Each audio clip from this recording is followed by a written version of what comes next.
过来，这件事发生伫个南投，想讲货车弄到的是猫啊，结果竟然是石虎。这野生的石虎哪会走来家啊哩？讲应该是才离开妈妈无偌久，对环境也无熟悉，才会惊唔知路。第有生物中心的人员赶到现场，甲带转去急救，目前生命状况稳定。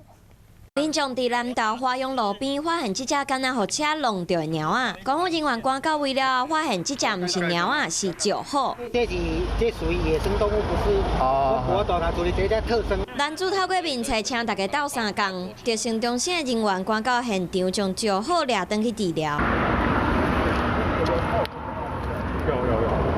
发现的民众也是真惊疑，因为石虎互发现的地点唔是伫丰高野外，是离南投市市区较无1公里的所在。是蛮惊讶的，因为这边就是车来车往的大马路，还是交流道下方。我都是在网络上看到比较多，网络上跟电视上，那真实的石虎还是第一次看到。 疾病中心人员讲，这只石虎敢若3到4个月大，应该是拄离开妈妈咧学习独立，无细离雪中到车路。自立生活的一个阶段，所以比较容易，可能需要穿越一些马路啦，或者是一些他原来离开妈妈的过程中的其中一个。 经过紧急治疗了后，石虎虽然搁会带家互病房观察，不过生命状况真稳定，等伤势较好就会甲伊放生。